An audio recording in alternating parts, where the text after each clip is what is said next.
Halo, Assalamualaikum warahmatullahi wabarakatuh. Kenalin, aku Muhammad Adam Aditya, bisa dipanggil Adit, bisa dipanggil Adam. Saya dari kelompok satu, kelompok kodein, yang dimana saya akan membahas atau menyelesaikan tugas dari follow up IKPAN. Sebelumnya, kelompok satu diberi tugas untuk menyelesaikan follow up tentang divisi pemberdayaan. Sebelum masuk ke pemberdayaan, tidak afdol kalau kita tidak mengetahui tentang divisi pemberdayaan. Divisi pemberdayaan merupakan salah satu divisi yang ada di UKM IKPAN Winsah yang bertujuan untuk melakukan program kerja yang dapat meningkatkan rasa solidaritas antar anggota maupun kader UKM IKPAN. Dari namanya, pemberdayaan, yang artinya memberdayakan. Para anggota divisi pemberdayaan dituntut untuk selalu berinovasi terkait pengembangan kader secara berkelanjutan. Pengembangan itu sendiri dapat dilakukan dengan menyelenggarakan beberapa program kerja inti yang terdiri dari serangkaian diklat wajib, yakni orientasi kader baru atau kita menyebutnya dengan OKB, latihan dasar kepemimpinan LDK, dan LKP, latihan kepanitiaan dan pengurus. Selanjutnya, tugas-tugas divisi pemberdayaan saya kira ada sedikit, ternyata ada banyak. Saya menyebutnya 3 dulu ya. Melaksanakan kaderisasi formal dan non formal guna untuk menilai pencapaian dan pengembangan kader UKM IKPAN. Yang kedua, memelihara, meningkatkan dan memberdayagunakan potensi kader UKM IKPAN. Yang ketiga, menjalankan program kerja bersama penanggung jawab kegiatan yang akan ditentukan dalam rapat program kerja. Selanjutnya, program kerja. Program kerja divisi pemberdayaan, menurut saya, program ini dibagi menjadi dua, antara formal dan non-formal. Yang formal, yang saya ketahui, yang pertama ada orientasi kader baru, atau kita menyebutnya OKB. OKB adalah program kerja pemberdayaan yang wajib diikuti para kader baru yang telah menyelesaikan tahap seleksi rekrutmen di UKM IKPAN.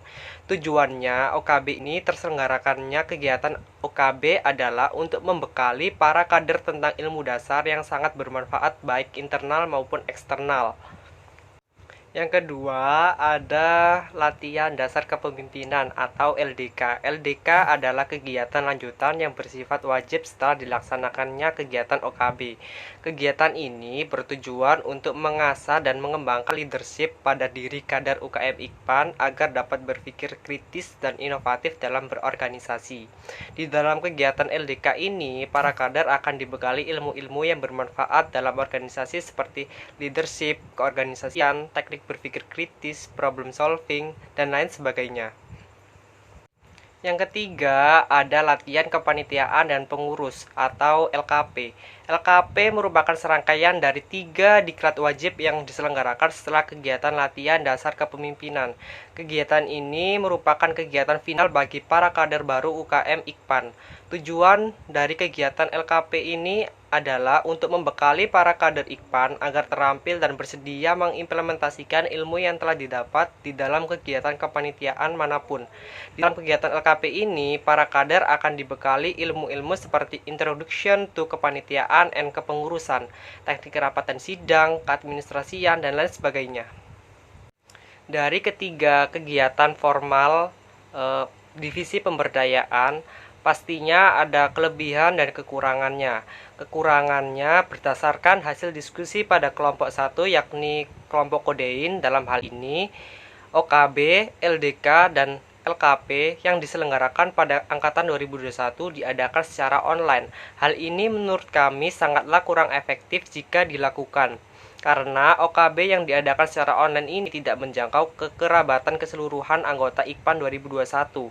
Kurangnya antusiasme anggota IKPAN 2021 yang banyak menganggap OKB ini tidak begitu penting jika dilakukan secara online.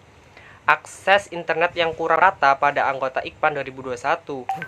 OKB yang dilakukan secara online juga membutuhkan sinyal maupun internet. Dalam hal ini, kami menganggap pelaksanaan OKB secara online juga kurang efektif. Sebagai contoh, teman kita yang rumahnya kurang jangkauan internetnya dan anggota IKPAN yang menggunakan paket data internet, maka OKB ini akan semakin menitik beratkan kepada mereka. Tidak itu juga, mengingat kita mulai OKB, LDK, dan LKP diadakan secara online, bukannya peserta makin nambah, malah makin menurun. Mungkin hal tersebut terjadi karena malas harus duduk berlama-lama di depan ponsel ataupun laptop mereka, sehingga sudah bosan dengan sistem online. Di suatu kekurangan pasti ada kelebihannya. Misalnya atau andai kegiatan OKB, LDK, dan LKP diadakan secara online atau tatap muka secara tidak langsung, pendekatan kader sebelumnya dengan kader baru lebih terjalin, lebih fleksibel, nggak memakan banyak tempat, waktu, dan biaya.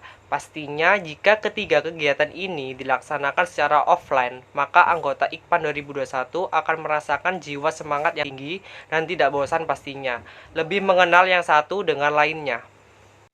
Dari penjelasan yang singkat tadi maupun program kerja dari segi kelebihan dan kekurangannya, solusi atau harapan saya ke depannya untuk IKPAN adalah kegiatan-kegiatan IKPAN seperti OKB, LDK, LKP harusnya dilaksanakan secara luring atau offline. Karena terjalinnya hubungan senior dengan anggota sangatlah diperlukan. Solusi kegiatan diadakannya online sangatlah kurang efektif karena banyak isi negatif yang diterima dan meyakinkan kepada senior atau atasan agar diadakannya kegiatan ini secara offline agar lebih semangat dan kompak dan tidak terjadi pengurangan pada anggota. Sekian, terima kasih.